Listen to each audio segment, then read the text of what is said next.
I wish I could start with a funny joke about data centers, but all the funny jokes about data centers are about disaster recovery. I'm Alexandra. I may have met some of you before. I'm a program manager within the product group in Microsoft, looking over a database modernization. I would say a dinosaur in the data platform space. I haven't started as a program manager in product group. I've started as a support engineer 13 years ago, then moved to premier field engineer architect in the CTO's office, and now I am building the products I was complaining about. Because that's the path we all follow, no? Just if something is broken, fix it. So I'm joining the engineering team in trying to address that. First of all, why are we talking about database modernization today? Most of the development world and most of the people don't pay too much attention to databases. There's just like a overloaded term to store data.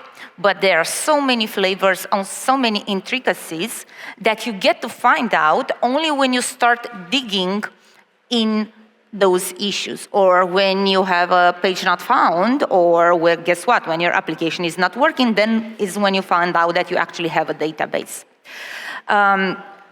So I would say until a few years ago, I was talking about on-premises SQL servers and how you can do performance tuning and optimization and how you can do disaster recovery.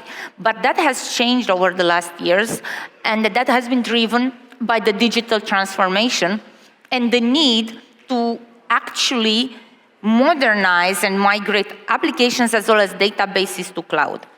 We have around, actually more than 300 billion revenue consumption in public clouds all over the world. That's huge. Around 80% of the organizations that we have talked to or exist on the market are looking to move into a cloud platform. So we are driven by a cloud-first approach. It started, pandemic has accelerated definitely, but it's gonna take a few years. So it's not a lift and shift process.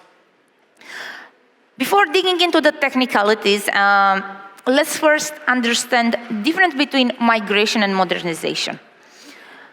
Migration is basically taking whatever I have right now in my on-premise environments in terms of architecture, in terms of connectivity, in terms of engine being used, and moving it to Azure, of course, in our case.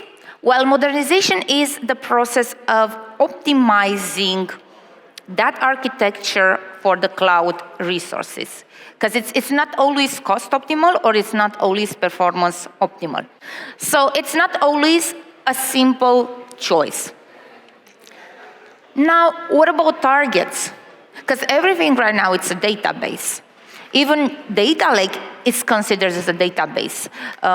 Blob storage is a data store in its definition itself. In the Azure, we have different categories. We would say something that we call infrastructure as a service. That refers to your VM. So you can run your Azure SQL VMs within Microsoft Azure. We do have optimized workloads, we do have SKU recommendations, and there are different things that we do on our side to make sure that these VMs are optimized for relational database workloads. Then we have product as a service. And we can dig even one level deeper. Azure SQL goes for Azure SQL DB with all flavors. Azure SQL Managed Instance, all flavors. Azure SQL Hyperscale. So there are a lot of things that you have in the past databases world for Azure SQL as well as Postgres. And on top of Postgres, we also have MariaDB. We also have MySQL running on Azure. We have Cosmos DB on a relational world with different APIs that you can use, as well as well-known Synapse for the data warehouse platforms. So there are so many options, and it can be confusing what is the right choice for me. So why I'm looking at my on-premise data center or ecosystem.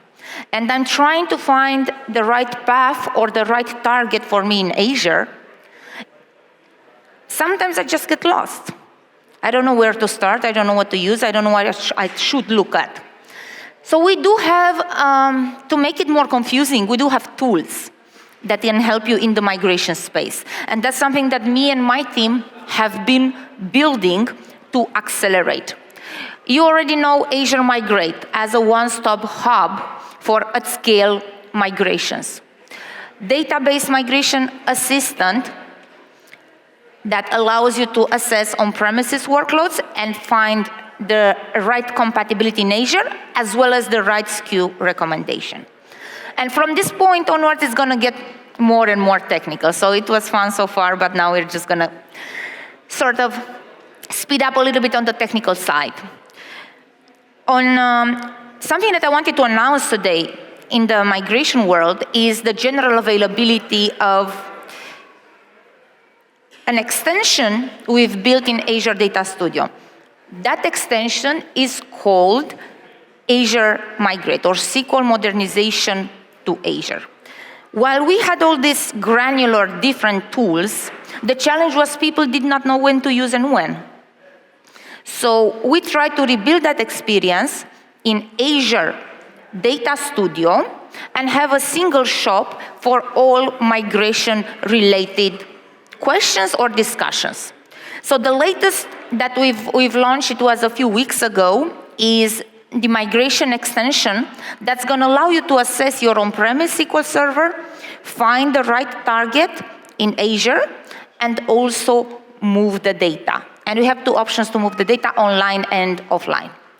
If we are going to talk about heterogeneous migrations, that's a different story. In heterogeneous migration space, we need to convert. Because if we talk about Oracle, Oracle is not natively compatible with SQL Server. PL SQL, although they are based on the same ANSI standard and they are built from ANSI, are not natively compatible. So we would need to convert the code, and we will also need to do some emulations, because the functionalities and the features do not map one-to-one. Or even if the name is the same, like clustered tables, whoever touched both systems understand that there's a huge difference, and the concepts, they don't relate between Oracle and SQL Server. So let's take it one by one. It's a big area to discover. And when we talk about SQL modernization to Azure, our shipping vehicle for the future is going to be Azure Data Studio and the extension that we are building there. If you are looking at scale assessments, then you can also leverage Azure Migrate. Azure Migrate has a discovery agent that can run in your on-premise environments, discover all your SQL Server instances, collect performance data, assess compatibility against different targets, and generate SKU recommendations as well. So how many of you have seen Azure Data Studio? Okay. It's not a replacement for Management Studio. Has everybody seen Management Studio? Yeah, okay, so that sounds familiar. We are on familiar grounds. Good. Azure Data Studio, it's a new experience which is developer-oriented, that is focused on helping you connect and manage on-prem databases, cloud databases, as well as heterogeneous databases. So you can connect to Oracle from Azure Data Studio. So let's see what it does. Azure Data Studio is an IDE platform, and all the functionalities that we enabled are in a set of extensions. These extensions can be found in Marketplace in Azure Data Studio. So the one that we are going to use and the one that we just released is called Azure SQL Migration. So that's one of the latest releases. You can find it in the Marketplace. And when the extension is installed, basically for each SQL instance that you manage, you will have the ability for on-prem to assess. In the extension, in the dashboard, you can see the already assessed projects that you created, or you can start a new migration session. Another thing that you can do also in Azure Data Studio is you can have a look at the other extensions, and you can also resume from a previous session that you had. So after the installation is happening, so you already, once you have clicked install, you already have that extension, so that status is going to change to uninstall. You also have the links to videos, sessions, and documentations. If I'm gonna start a new migration project, and if I'm looking to migrate my on-premises databases to Azure, I can either save the state of that project and see it in the dashboard, or resume from a previous session. So for today, we are going to start a new session. And for the steps, this is the part that is recorded because it will take a lot of time for us to move the data. So in terms of databases, you already know AdventureWorks. It's been more than a few years that we've worked with. Once you have connected to this one, to your on-premises databases, you can assess, you can choose your Azure SQL target. Azure SQL Managed Instance or Azure SQL VM. And here you can see the recommendations as well as compatibility. 7 out of 8 databases can be migrated to Azure SQL Managed Instance. And that means you might have a blocker that will not allow you to deploy that database straightforward. Another thing that you can do is collect the performance data. In order to generate SKU recommendation, to understand what is the size of the VM that I'm migrating to, I would need to have some data counters in terms of IOPS, in terms of CPU, and in terms of memory and latency for those files. That defines the size, and that defines the price for your resource in Azure. I can either use an existing data set to collect the data, or I can start a new collection. The way we implemented this in the code is that we are doing timestamp interrogation on the DMVs. And we are collecting this data at DB level as well as instance level. Compared to the old SKU recommendation algorithm that we are using when we are looking at things just at instance level, this is an improvement. Another thing, and you will have there edit parameters in the lower part of the screen, you can configure the scale factor, and you also can configure the percentage utilization that you estimate to have in Azure. 100 means it's going to be the same. We've already tested this for 1 year. So initially it was in preview. We had several customers who were working on this one, and it doesn't have, the question that often comes up is, what's the performance impact on my on-premises environment? Usually we have seen an overhead about 5% on average, but if you're running, it depends also on the system. If you're running core banking system that have 20K transactions per second, and will need to query those DMVs faster, probably the overhead will be a little bit higher. If you have memory machines with 60 terabytes of memory or even more, then it's going to take a little bit of time to collect the memory consumption from the sysdemo descriptor buffers. Once we have that collected, and you can stop the collection at any point in time, we will recommend the target as well as explain why. This is why we choose your target in terms of CPU, IOPS, memory, and latency. Initially, with the previous approach, we didn't have that transparency. And that's one of the improvements that we've added to the product. So you've already know what is the feature compatibility between your on-premises SQL and Azure target. You already know what is the size for your migration and the properties that you can configure during the migration. The next step is to move the data. So how do I make sure that I bring everything from on-prem in Azure?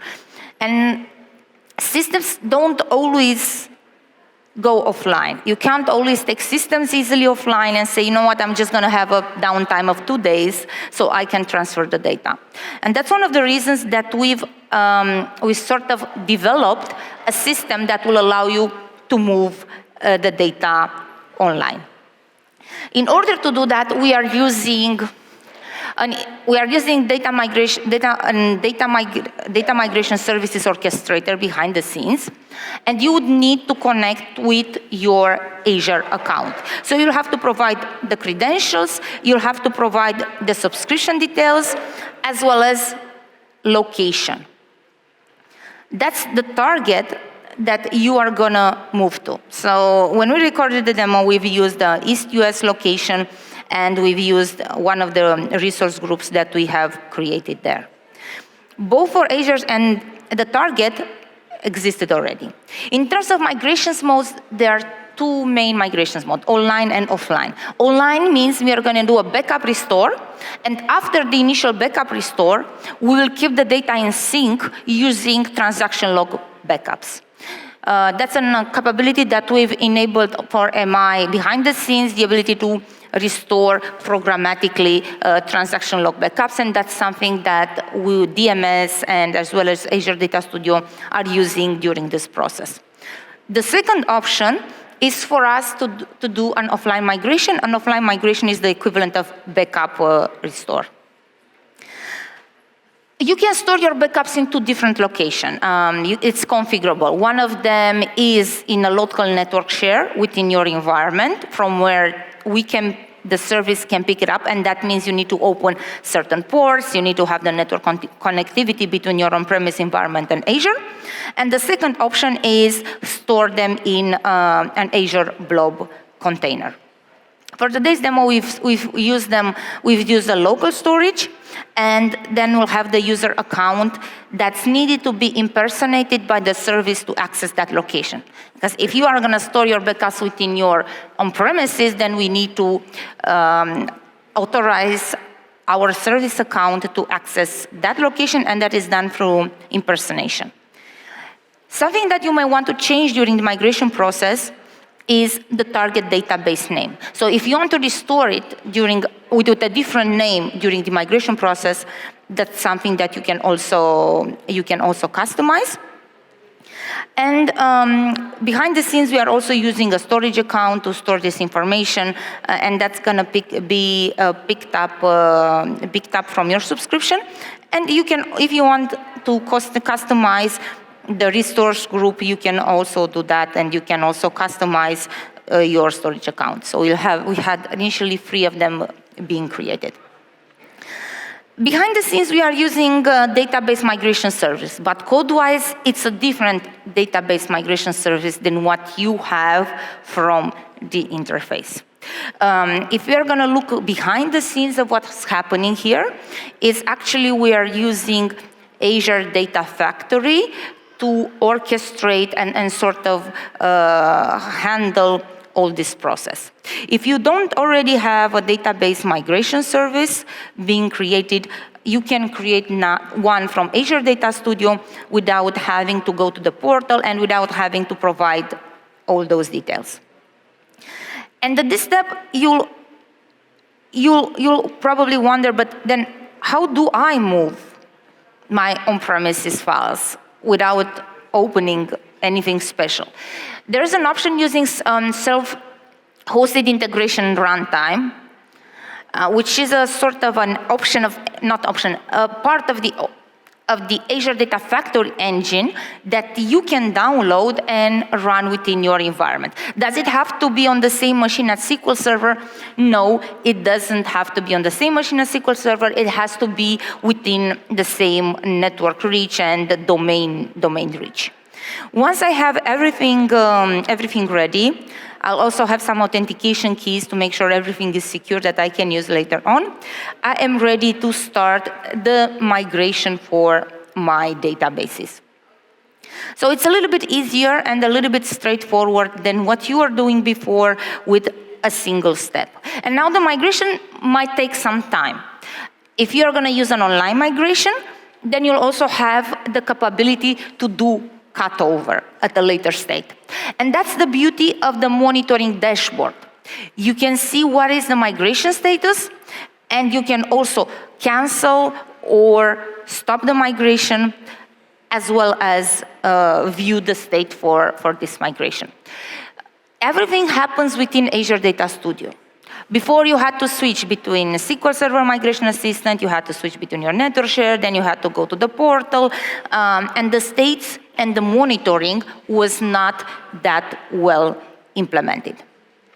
There is also an option for complete cutover. If you are doing online migration, so if you're going with the offline backup restore plus transaction log restore to bring the changes from your on-premises environment to Azure, you have the ability to cut over. Cut over means I'm stop replicating data. I'm going to stop replicating data from on-premise to Azure.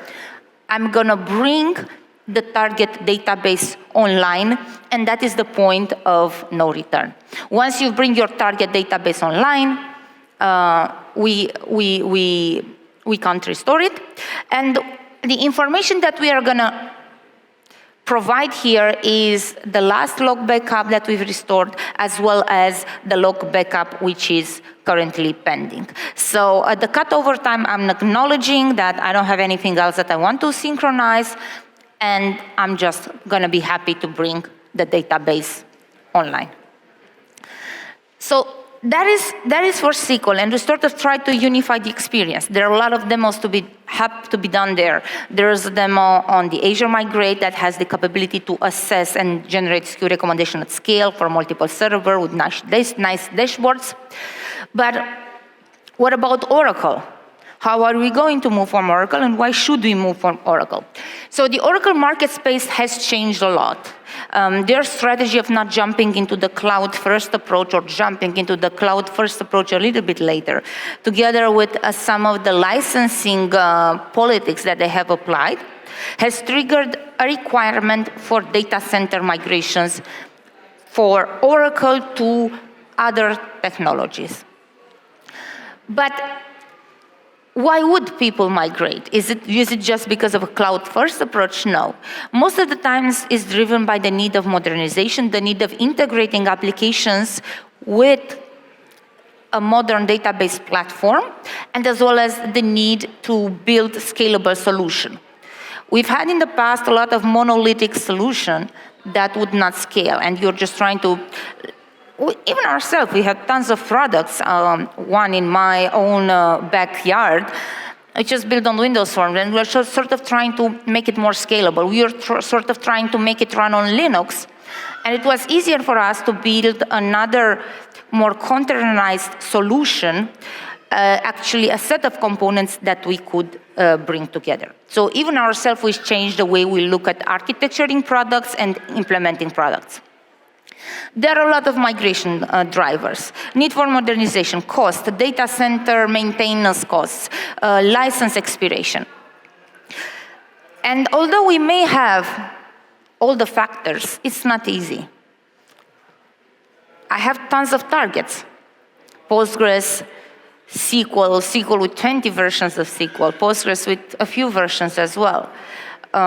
Where should I move my data? And the answer is not always simple, and the steps may be different depending on the target. But we've sort of tried to build a database migration guide, not focused on the target, but focused on the source. I'm starting from Oracle. Where can I go? Where? I can go to Azure SQL DB for Postgres, I can go to Managed Instance, I can go to Azure SQL VMs, I can go to Synapse Analytics.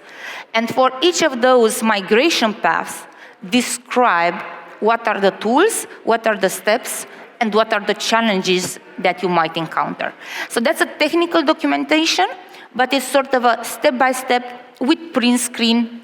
It applies to SQL as well, it applies to DB2, it applies to Sybase, it applies to MySQL, it applies to Access as well.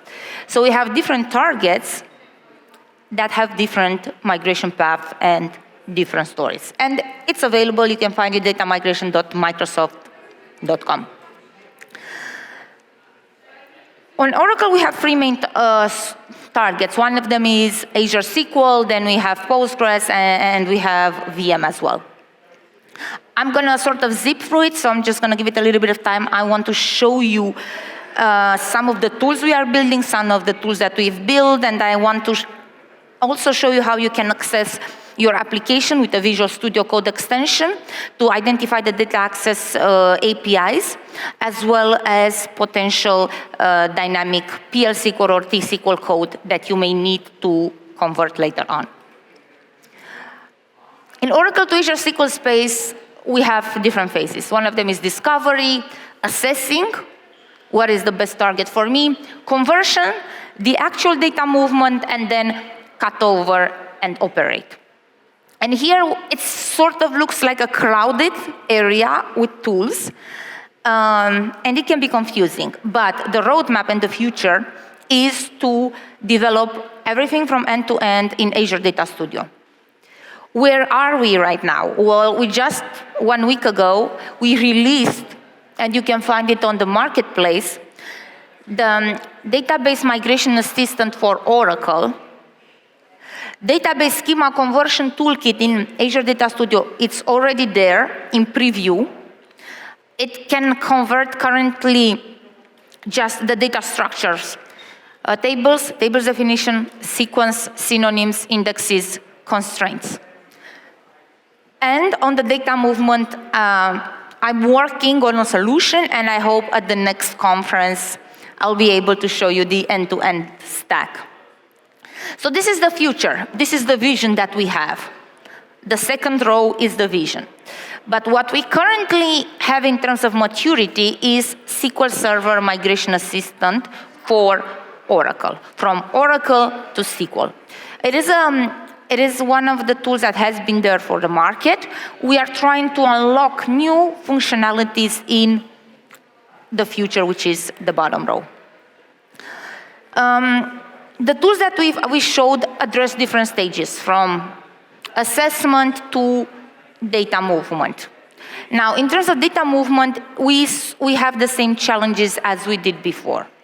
We have the need to do offline data movement, like just a sort of a backup restore. I'm just going to export the data and move it. And for the offline part, I think you can use a SQL Server Migration Assistant, the server-side or client-side migration for party solutions. You can use Data Factory. You can use SSIS as well, or Databox if you are talking about petabytes of data. For the online solution, we have I would say custom activity and integration services that will allow you to do CDC, change data capture on Oracle, and based on the log miner mechanism, and move them to Azure SQL. But we are also working on another solution, and I hope I'm going to share some news with you next time we'll see each other. Cool. Now, really fast, I know I'm zipping because there are so many announcements and there's so much technology that I want to talk about. So a quick demo on the Oracle migrations. So what we have here is Azure Data Studio and the extension that I was talking about. So that's the assessment extension. So if you're just going to search for Oracle, just to make things simple, I'm in the marketplace. This is the Oracle extension, and here we have the database migration assessment for Oracle. You'll also find the database schema conversion toolkit that will enable PL SQL conversions to T SQL, as well as the extension for Oracle. The extension for Oracle is a wrapper for the ODP.NET driver that allows you to basically establish the connectivity to Oracle. Currently, it doesn't have a DBA or an maintenance functionality, but in the future, we might want to add the ability to run queries as well. For now, it's just the ability to connect to Oracle. Cool, so as I said, Azure Data Studio has the ability to sort of handle multiple data platform systems. And if I'm going to take a look here, I'm handling SQL Server as well as different versions of Oracle. Now, in the migration assessment itself, What I'm looking to analyze is the compatibility of your Oracle target, of Oracle source with different targets. So here it's just a repository with sort of a high-level information dashboards about your Oracle source, the instance name, edition, and also performance data. The performance data is actually being collected from the AWR report, and we are using that performance data to generate a SKU recommendation even for Oracle. In the future, we want to enable the upload of the AWR report. So basically, enable you to generate these assessments without the need to connect to Oracle. So what do they have after an assessment? So if I'm going here to the main dashboard, it's the same as SQL. I can run a new assessment, I can view the last assessment, and I can also access the help articles in order to find out more about these conversions. If you're going to run new assessment, you'll definitely need to provide a name for the assessment, do some setting, the SQL, the target, which is SQL right now, and the percentile utilization for the SKU recommendations. I've already have my own assessment that was run. Depending on the metadata size, it may take a little bit longer or a little bit shorter. And here I have something that we call compatibility score with different instances. So if I'm going to Azure SQL DB, my compatibility score is 88 in terms of feature parity. If I'm going to go to managed instance, my compatibility score is 95 out of 100. It's an abstract number for managed instance. If I'm going to go to Azure SQL Virtual Machine and migrate from Oracle, compatibility score is 95. And that's because some of the things do not emulate one-to-one. And there are things that you may not need, or there are things that you may need to manually change during this migration process. Another part that you can, another good information that you can sort of extract from here is download the combined report. So if you have 20 assessments for 20 Oracle sources, you can combine those assessments into a single PDF document that you can download. That is for the assessment part. Now, for the conversions itself, we have something that we call database schema conversion toolkit. And that's the functionality that is available currently in Azure Data Studio.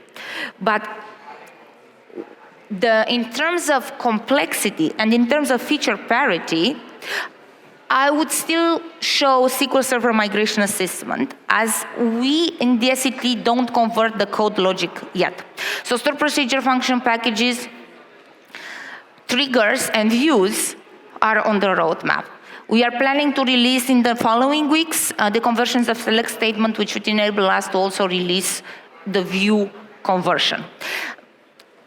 In the heterogeneous migration space, the tools that we are building, you can call them compiler, you can call them translator. The main idea is that we need to parse, we need to interpret, and we need to convert from one language to the other.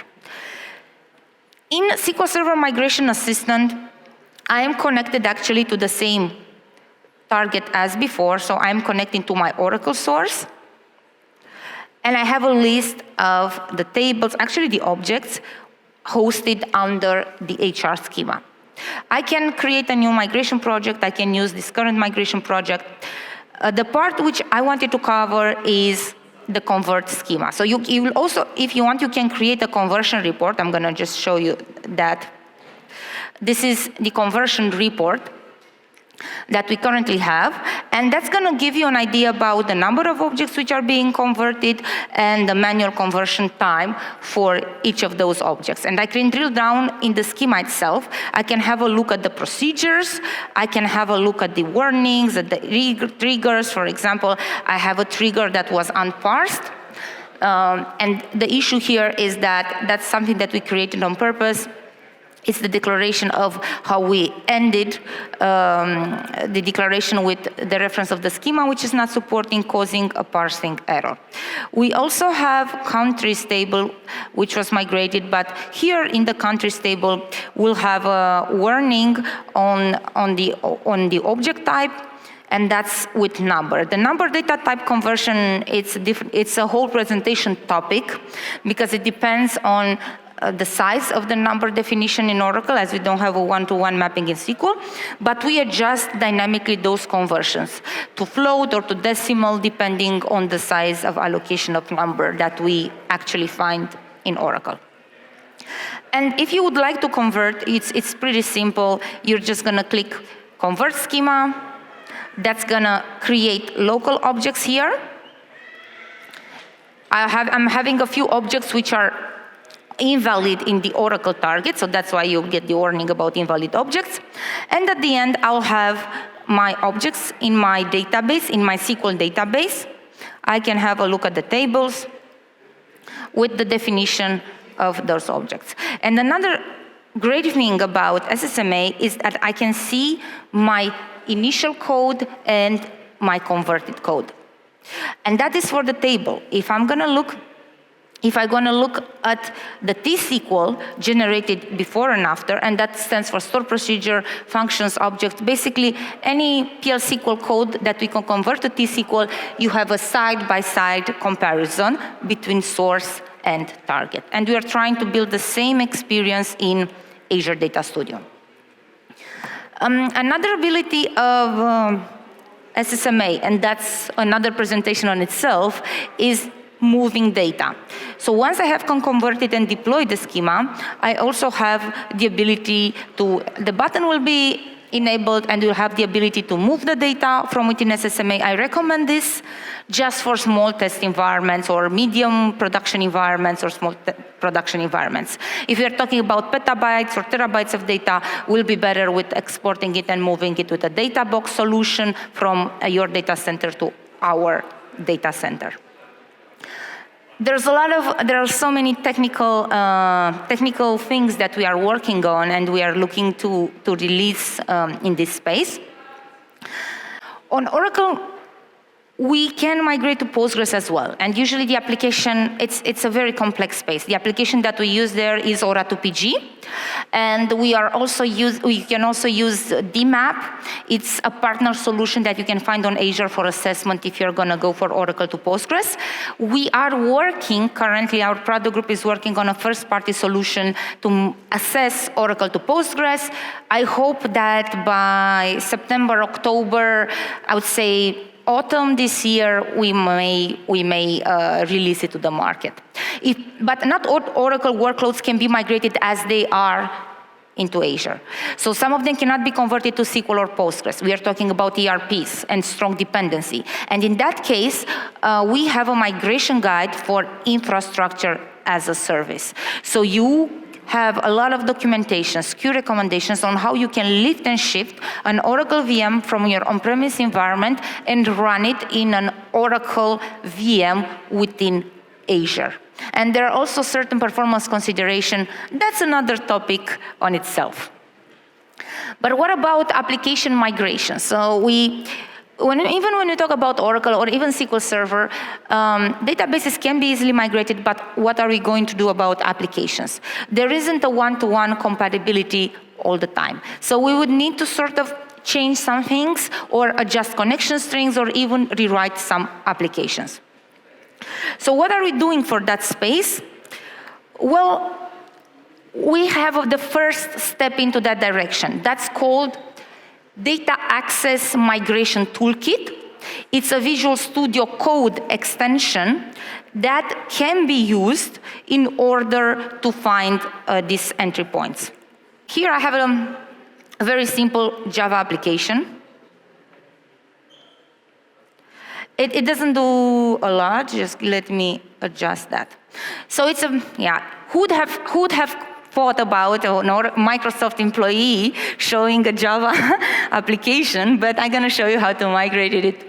So it's a very simple Java application. It's opening a connection in the data access layer, in the data access facade. It's using the Oracle JDBC to open a connection to Oracle, and then through that connection, it's gonna send a dynamic query. Select first name, last name from employee. So what I wanna do, I wanna assess my application, my entire code repository, and identify the data access APIs. We have an extension, it's called Data Access Migration Toolkit, that's gonna give you the ability to analyze your code. And here, we'll have 3 dialects. So it's not just for Oracle. It's IBM DB2, if your application uses SQL, Oracle, or SQL Server. So you can use this for any type. It's not just Java. You can use it on XML files, you can use it on .NET, you can use it on the different frameworks of Java, you can use it on C#. Whatever you want to use it, we are just gonna parse the files that you are gonna provide. For today's demo, I'm going to use, sorry, I just Control-Shift-P. For today's demo, I'm going to use the Oracle dialect, and that's gonna perform the code assessment, and it's gonna give me the integration points and the data access APIs. Now, depending on the number of files, because here I'm actually, let me assess just, because it's gonna take a while, and I think we are getting closer to the break. Control-Shift-P, I'm just gonna analyze this file. And usually it should take a little bit less than everything else. But we already have the assessment which is currently running. And if you want to see the extension, you can find the extension on the marketplace. It's called Data Access Migration Toolkit.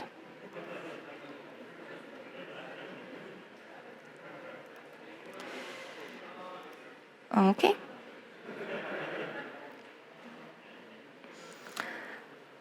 I'm just going to go through from the current slide. So there are a few things that need to happen also post-migration. Once I've analyzed the application, I'm getting the output from there.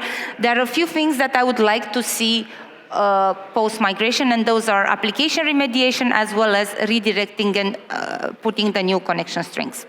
When we talk about Oracle and SQL modernization, it's not always a single process. It's not always going to happen overnight. It takes some time to plan it, as well as finding the right migration path and the tool to use it. And in the last 1 minute, just want to make an announcement also from our side. So we are building a development center in Romania. We are looking at building Azure core products in Romania, and we are also looking for colleagues as well as from engineering and program and product management side who would help us build the next technical experience for our customers. You can find me on LinkedIn. You can reach out to me for any migration-related topics. You have the database migration guides. You have the contacts out there. Thank you very much for your time today. I'm sorry for the rushed presentation. We are just trying to cover so many technical launches as well as vision that we have for the products. Thank you very much.